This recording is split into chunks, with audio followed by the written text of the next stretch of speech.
grapple with when and how to open their states, what's the best advice from you on what they should do? How quickly? Well, we want them to do it. slowly? We recommend that they do it as quickly as possible, but safely. We want everyone to be safe.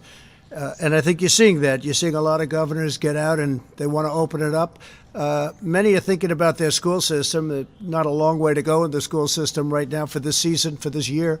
But I think you'll see a lot of schools open up, even if it's for a very short period of time. I think it would be a good thing because, as you see, in terms of what this vicious virus goes after, young people seem to do very well. Young people seem to do very well. So I know that there are some governors that aren't necessarily ready to open up their states, but they may be ready to open up their school systems. We'll see. But that's their choice.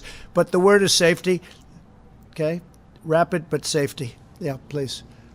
Go ahead, please.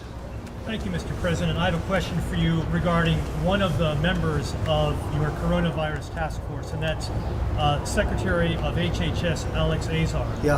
On January the 28th, he was in the briefing room, and in the briefing room, he told reporters that for the individual American, the virus should not be an impact on their day-to-day life.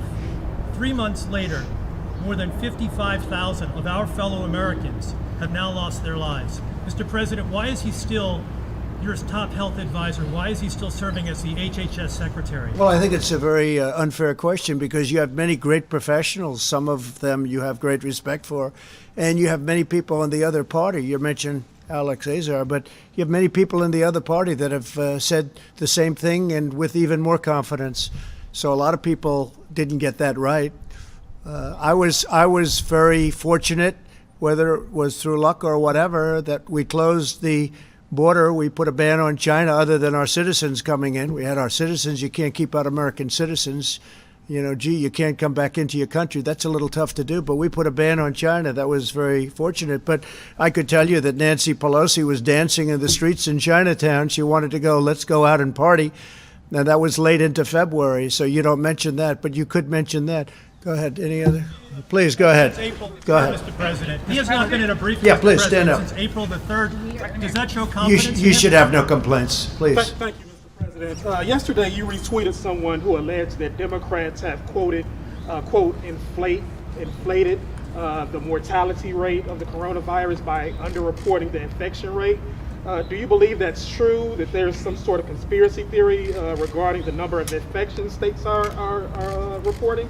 Well, I can only say what we're doing. We're reporting very accurately. If you look at other countries are not. I mean, you can look at China, you can look at numerous countries where I don't think those are right numbers. I can only say what we're doing. It's very important to us to do very accurate reporting, and that's what we're doing. John, go ahead, please. By retweeting that, Mr. President?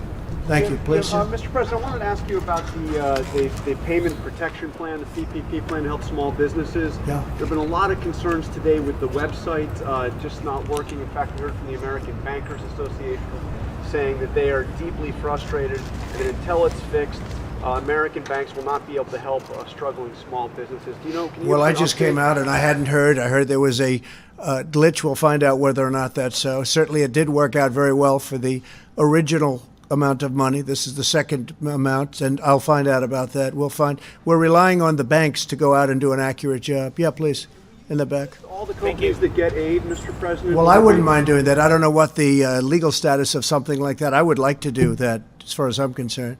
I'm not involved in that process, but I would certainly like to have it listed. I'd have to find out if there's a legal problem, but if there isn't, I would do it gladly. Please. Thank you, Mr. President. Charlie Spearing from Breitbart News. And a majority of polls show that Americans blame China for the spread of the coronavirus, and yet they're taking advantage of the crisis to make the world more dependent on their supply chains. How do you hold China accountable, and how do you keep our country? Well, Charlie, there are a lot of ways you can hold them accountable. We're doing very serious investigations, as you probably know, and we are not happy with China. We are not happy with that whole situation, because we believe it could have been stopped at the source. It could have been stopped quickly, and it wouldn't have spread all over the world. And we think that should have happened. So we'll let you know at the appropriate time, but we are doing serious investigations. businesses from relying on China for their supply chains. How do you fix that? Well, we've already discussed that, and especially having to do with medical supplies and others. If you look prior to this virus, the deficit was coming way down under my administration because I put massive tariffs on China. We took in tens of billions of dollars, gave some of it to the farmers who were unfairly targeted by China. Nobody's ever done that before. We never took in 10 cents from China. Now, all of a sudden, I think you know very well, we've taken in tens of billions of dollars. I helped the farmers by giving them 2 years ago $12 billion, all coming from China. And we had plenty left over, too. And then the following year, $16 billion.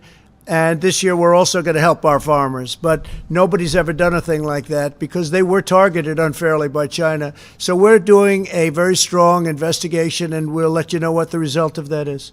We should be able to get the answers to. Mr. President, Go ahead, please. as you talk about potentially reopening up America again, as we see in the slides behind you, what data are you going to look at in the future to see if restrictions need to be reimposed? Yeah, we're looking very much and reliant very much on the local areas, the governors. And that's been the way it has been for me, maybe not for everybody, but for me, that's the way it's been at the beginning. And from the beginning, the governors, some of them are doing an extraordinary job, not all of them, but some of them. And I think all of them maybe have a chance to do that. Some will be a little bit different. The areas are much different. Manhattan is much different than Montana. You have a lot of different circumstances, and obviously, if you look at the virus, it hit some areas, hasn't hit very much other areas, not even at all, almost not at all. But the entire country has been infected. West Virginia is an example. I spoke to Jim Justice, the governor of West Virginia, and they were long before anything hit, and they had numerous deaths, even in West Virginia, and they were really the last one to be hit. So we're dealing with the governors. We had a really great call today, as I told you. Very, very solid. These were not complaining people. These were people that they had everything they needed. They had their ventilators. They have their testing. They see their testing is growing. They're growing their testing. We're helping them. We're getting them what they need. And that was a group I'm sure some of you were on the line, even though you weren't supposed to be. And I think you know what the result of that call was. Please go ahead. Supply chain, sir? Following up on Charlie's question on making China, holding them responsible, Germany sent a bill to China for $130 billion, 130 billion euros for the damages caused by the coronavirus. Would your administration look at doing the same? Well, we could do something much easier than that. We have ways of doing things a lot easier than that. But Germany's looking at things, and we're looking at things, and we're talking about a lot more money than Germany's talking about. Yeah, please go ahead. Mr. President, we haven't determined the final amount yet. Thank you, Mr. President. It's very substantial. If you look at the world, this is worldwide damage. This is damage to the U.S., but this is damage to the world. Yeah, please. Thank you, Mr. President. Attorney General William Barr directed federal prosecutors to watch out for state and local officials that might be violating the Constitution by some of their stay-at-home orders. What's the strategy there? Will the federal government sue local authorities? Well, you'd have to ask Attorney General Barr, but I think he wants to see, like everybody, he wants to see people get back and wants to see people get back to work. He doesn't want people to be held up when there's no reason for doing it. In some cases, perhaps it's too strict. He wants to make sure people have their rights and they maintain their rights, very importantly. So a lot of people would agree with him, but you'd actually have to ask that question specifically from a legal standpoint to Attorney General Barr. Federal government suing state officials? It would depend on the state. It would depend on the circumstances of the state. Some states are, perhaps a little early, and some states are a little bit late. And the Attorney General, I read that, and I saw that, and frankly, the Attorney General doesn't want to have rights taken away because, there are some people, they're not allowed to open up a store, or they're going to lose their livelihood. And by the way, that causes death also, between all of the things that happen, and this has been a big study. The fact that people aren't allowed to have their freedom causes a tremendous amount of problems, including death. So that's what he's talking about. Please, in the back. Maryland and other states, Governor Larry Hogan specifically said they've seen a spike in people using disinfectant after your comments last week. I know you said they were sarcastic. I can't imagine why. I can't imagine why. Yeah. take any responsibility? No, if I someone don't. were No, to I die? can't imagine. I can't imagine that. Yeah, go ahead, please. President, Dr. Anthony Fauci says that we need to increase testing by double it at least, and so does the Rockefeller Foundation. When are we going to be doubling Well, testing? it doesn't really matter what they say there, and we just left him. We just had a meeting, but because we're going to have much more than double it very soon. Now, there are big believers in testing, and then there are some governors that don't feel as strongly about it at all. You understand that. They feel much differently about it. But we're going with maximum testing because it's something we're very capable of doing. But we'll be much more than doubled. You know, Mike, I'd like you to answer that. We're going to be much higher than doubled on testing very shortly. Mike, please. Yeah, please. Thank you, Mr. President. I hope the American people looking on today are as proud as the President and I are of the incredible public and private partnership that you heard from today. It was 2 months ago that we had done less than 10,000 tests for the coronavirus in the United States. But because the President brought together these incredible commercial labs, brought together the best-known retailers in America, now, Mr. President, we have 5.4 million tests. And as you said earlier today, we've done more than 200,000 tests in a single day. As we met with governors today, I sense the enthusiasm among governors for the way that testing is scaling all across the country. And we assured them on the call today that we're going to continue to directly partner with them to make sure that all of the resources you heard about today continue to be expanded. But I want to ask Admiral Giroir, who is literally working day in and day out with the governors, to describe some of the numbers for exactly where we will be. We're north of 5 million tests done now. It is remarkable to think of the pace of acceleration.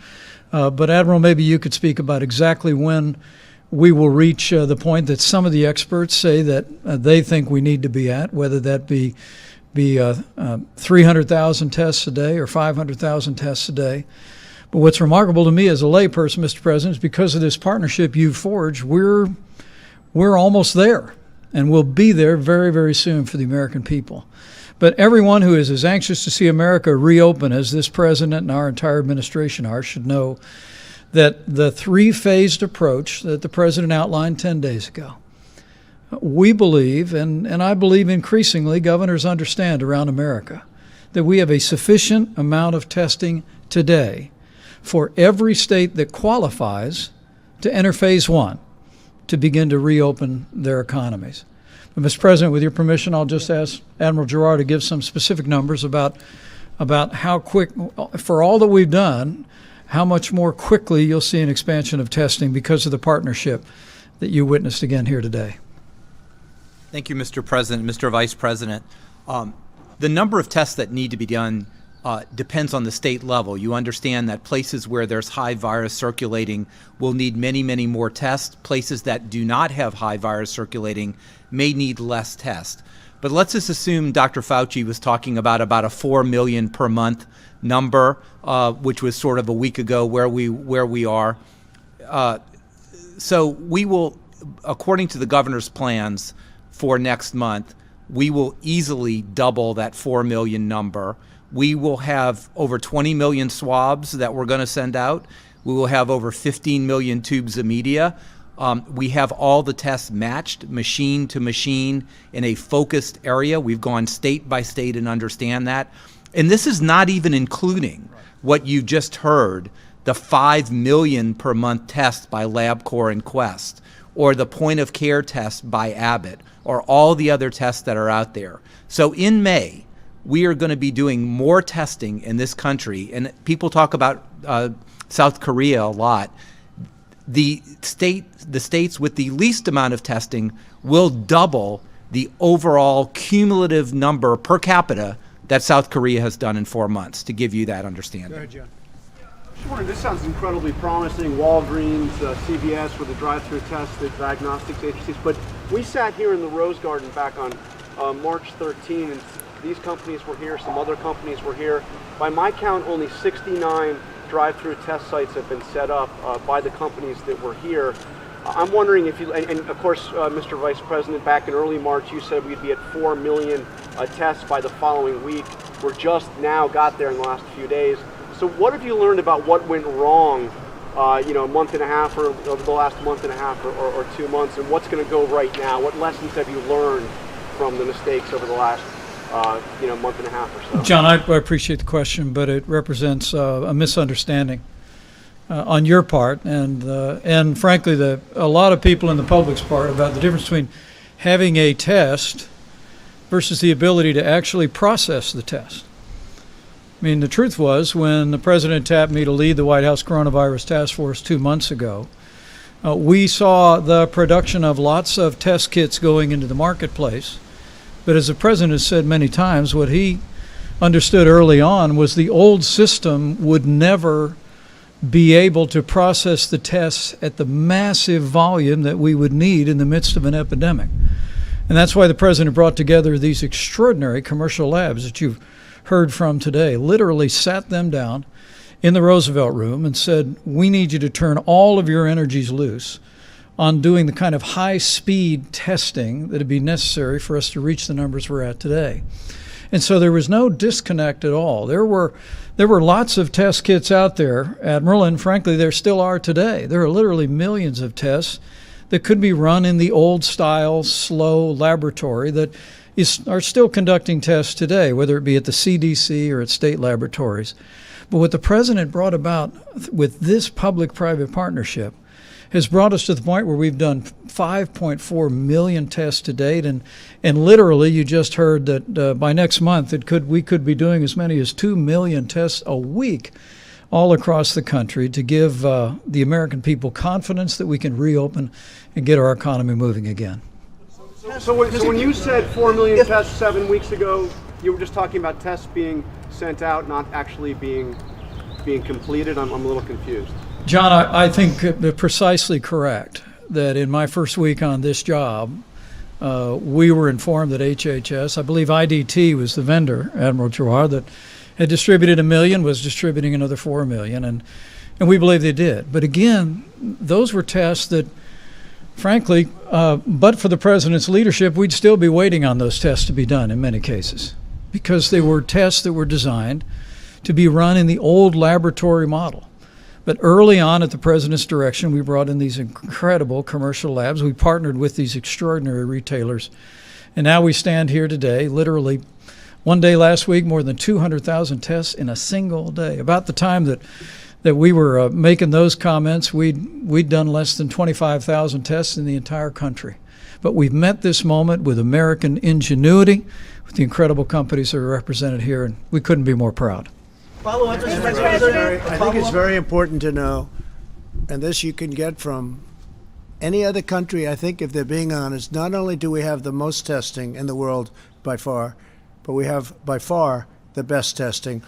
OAN, please go ahead. Mr. President, thank you. As I'd like to switch gears and talk about General Flynn. There are reports circulating now that he may well be fully exonerated this week. If that were the case, is there any reason why you would not bring him back into the administration? I will only say this. I think that General Flynn is a wonderful man.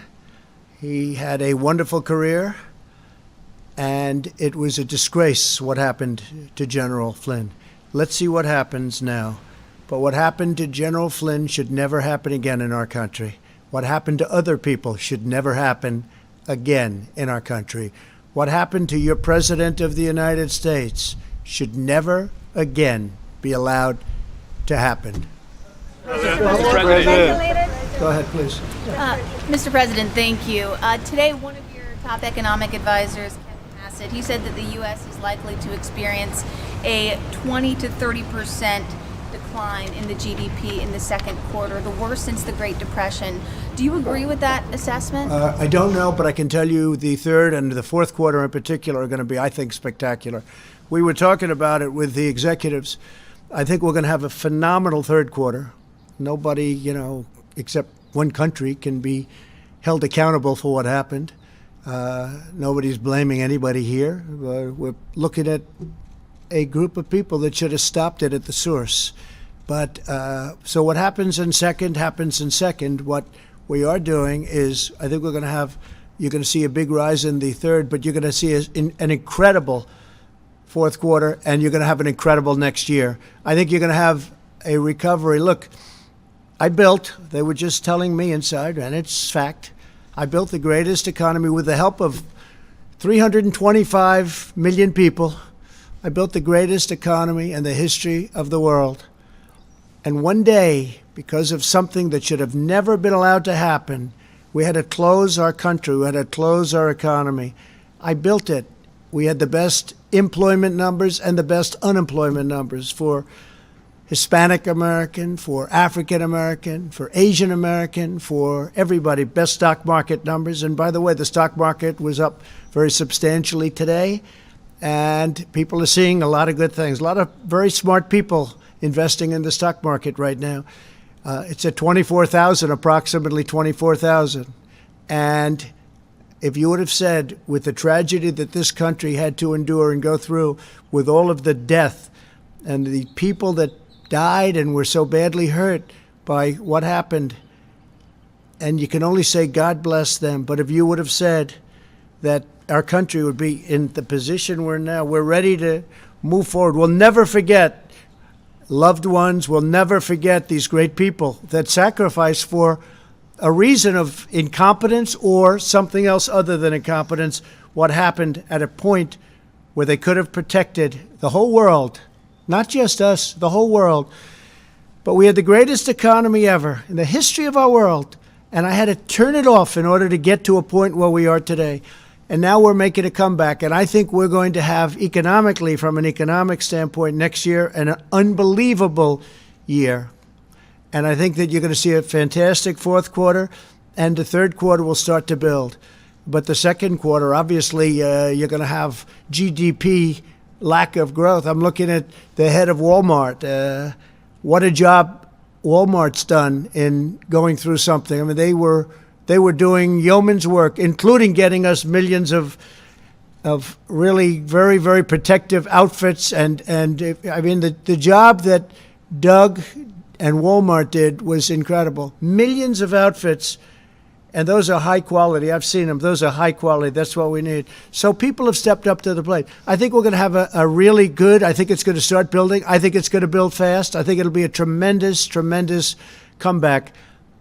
And, you know, so I say, I built the greatest economy with all of the people that helped me and all of the people in this country. We built the greatest economy the world has ever seen, and we're going to do it again. And it's not going to be that long.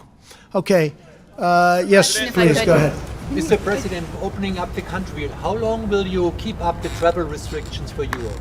Well, we're looking at that, and it depends on how long it's taking Europe to heal. Italy is starting to make a comeback. I'm very happy to see that with my friend, the Prime Minister. It's tragic what went on in Italy and Spain and France and Germany, frankly, and every country over there. It's tragic. But we'll be looking at what's happening in Europe, and certainly we want to do that, and they want to do it too. They want to do it very badly. Yeah? Do you have any update on Kim Jong-un's health? Have you gotten any update on Kim Jong-un's health? Has he responded to your letter from March? On Kim Jong-un? I can't tell you exactly. Yes, I do have a very good idea, but I can't talk about it now. I just wish him well. I've had a very good relationship with Kim Jong-un. If I weren't president, you'd be in war. You would have been in war with Korea. You would have been in war with North Korea if I wasn't president. That I can tell you. He expected that. That I can tell you. I hope he's fine. I do know how he's doing, relatively speaking. We will see. You'll probably be hearing in the not-too-distant future. All right, one or two more. Go ahead, please. Yeah, a question about the 2020 election. Yeah. Your likely Democratic opponent, Joe Biden, recently suggested that you were considering changing the date of the election, that you might try something like that. That's my first question. The same I question never even thought of changing the date of the election. Why would I do that? November 3rd. It's a good number. No, I look forward to that election, and that was just made-up propaganda, not by him, but by some of the many people that are working, writing little statements. I see all the time, statement made, you say so, statement made per Joe Biden, Sleepy Joe. He didn't make those statements. but somebody did. But they said he made it. No, let him know I'm not thinking about it at all. Not at all. Okay, go ahead in the back, please. Yeah, the bipartisan Senate Intelligence Committee came out with the fourth installment of its report. It concluded that Russia interfered in the 2016 elections and there was not political bias. Do you accept its conclusions? Oh, I don't know. I haven't seen the report. Yeah, please, go ahead. President, nice to see you. I think you have a good relationship with North Korean leader Kim Jong-un. But last Saturday, Senator Graham, he mentioned in the Fox News he interviewed, he said... He didn't say anything last Saturday. Kim Jong-un... Nobody knows where he is, so he obviously couldn't have said it. If you have this is breaking news. Yes. That Kim Jong-un made a statement on Saturday? I don't think so. Okay, go ahead. Let's do one more, please, in the back. If an American president loses more Americans over the course of 6 weeks than died in the entirety of the Vietnam War, does he deserve to be reelected? So, yeah, we've lost a lot of people, but if you look at what original projections were, 2.2 million, we're probably heading to 60,000, 70,000. It's far too many. One person is too many for this.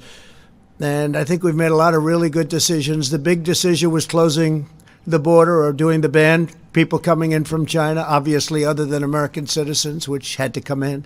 Can't say you can't come in, you can't come back to your country. I think we've made a lot of good decisions. I think that Mike Pence and the task force have done a fantastic job. I think that everybody working on the ventilators, you see what we've done there, have done unbelievable. The press doesn't talk about ventilators anymore. They just don't want to talk about them, and that's okay. But the reason they don't want to talk, that was a subject that nobody would get off of. They don't want to talk about them. We're in the same position on testing. We are lapping the world on testing, and the world is coming to us. As I said, they're coming to us saying, what are you doing? How do you do it? We're helping them. So, no, I think we've done a great job. And one person, I will say this, one person is too many. Thank you all very much. Thank you. Thank you. Why did Maryland have to go to South Korea to get 500,000 tests?